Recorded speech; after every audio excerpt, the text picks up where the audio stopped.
And here is your week 7 video.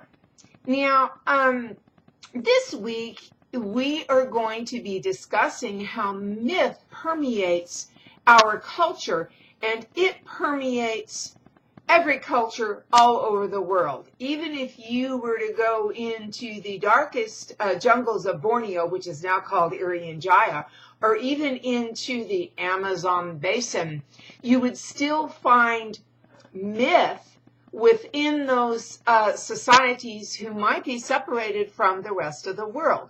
Are they going to be archetypal myth? I think so.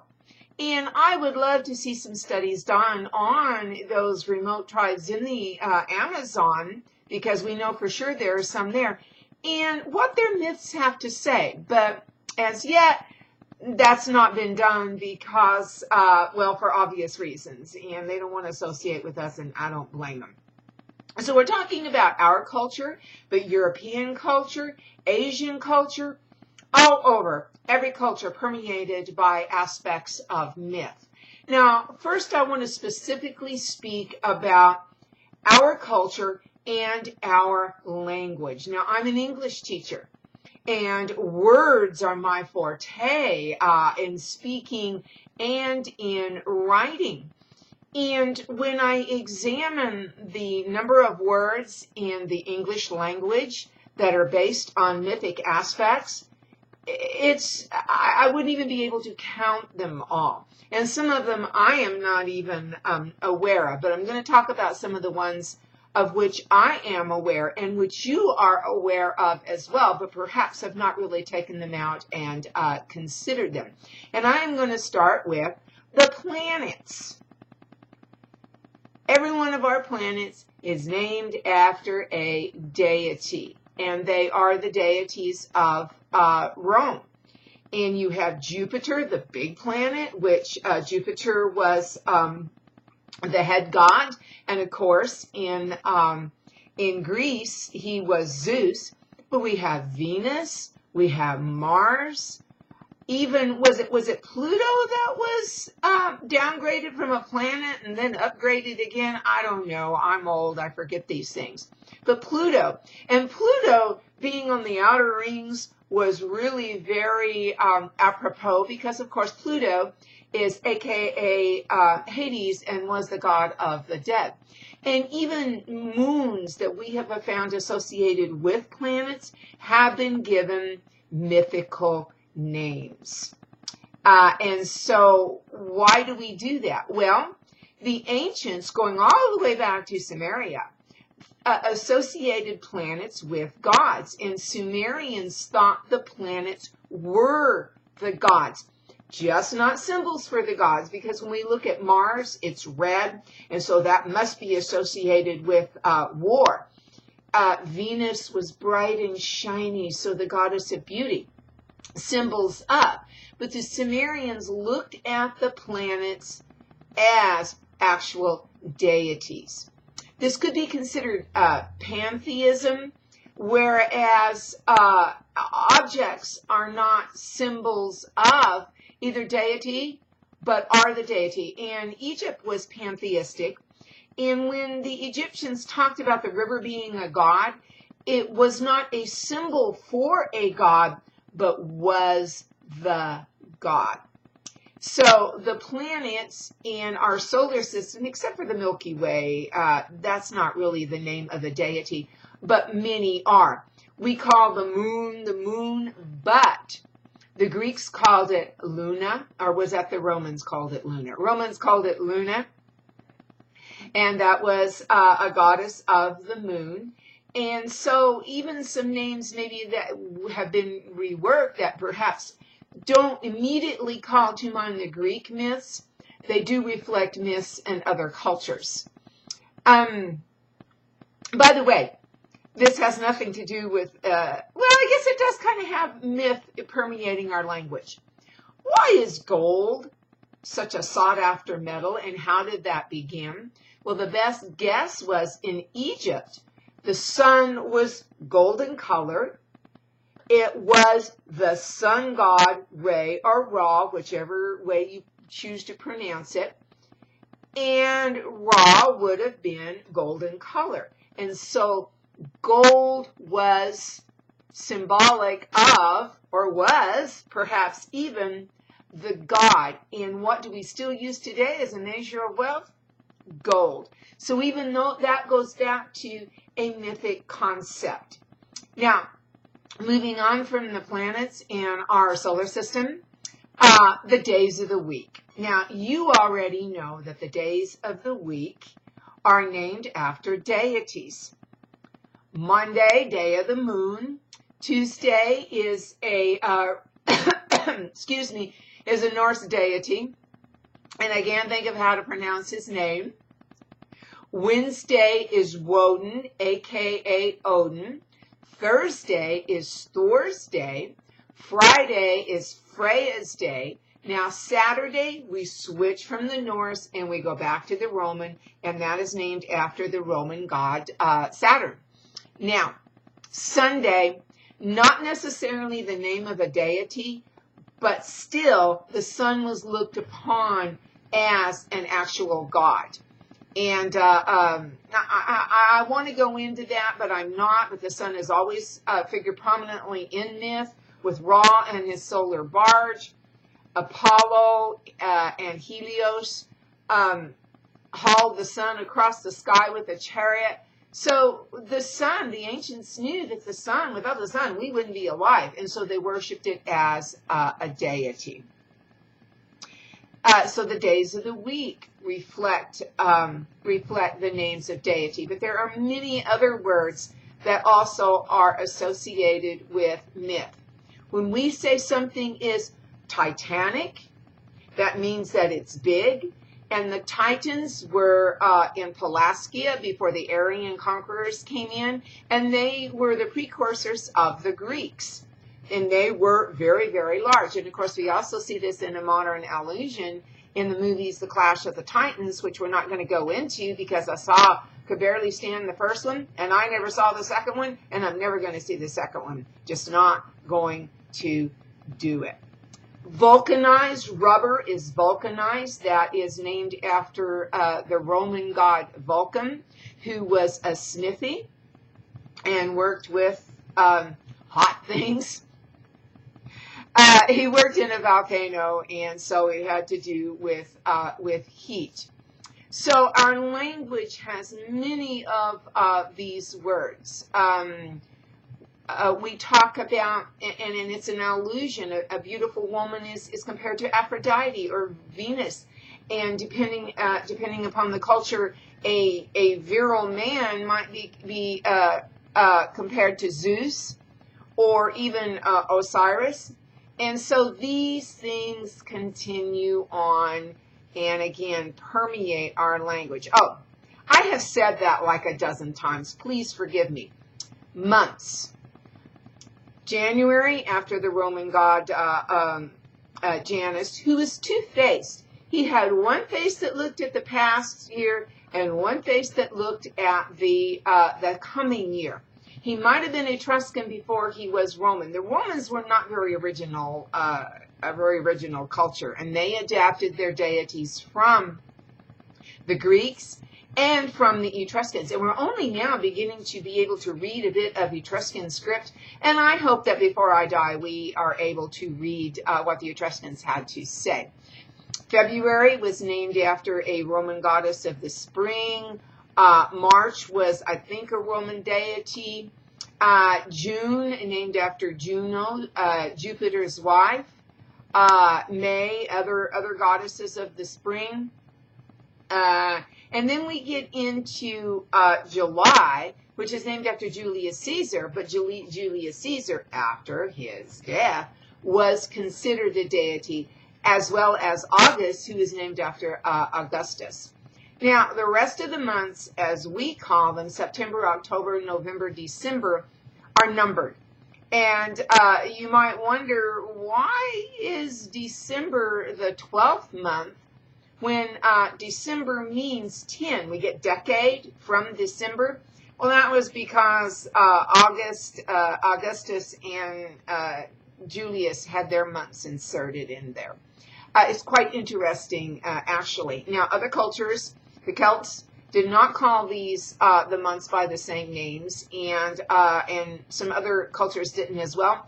But when it sifted down to our culture, we were highly influenced by the Romans, aka Latin culture.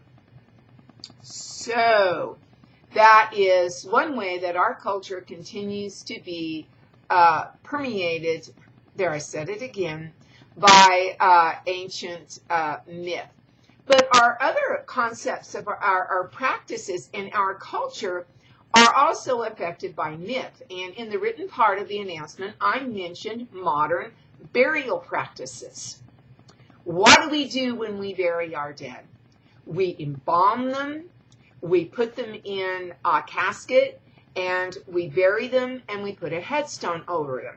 Now, there are variations of this, of course. There is cremation, and there are also body farms, and I'm not going to go into those, but by and large, the most common aspect of our burial practices is embalming and being buried. And that goes right back to the Egyptians. And in more ways than one, the embalming is obvious. And within the modern world, why do we embalm people? Well, in Christianity, it is believed that the body will be resurrected. And so Christians preserve the body for there to be something to be resurrected. Yeah, I know.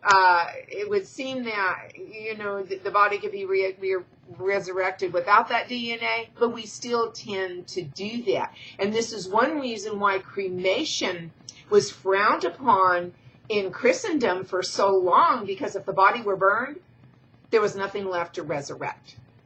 But beyond the embalming of the body, and by the way, the Egyptians did it so the dead could live in the afterlife. And if you didn't have a body, embalmed body, you couldn't live in the afterlife. Now, there were caveats to that. You could have a statue or a representation of yourself.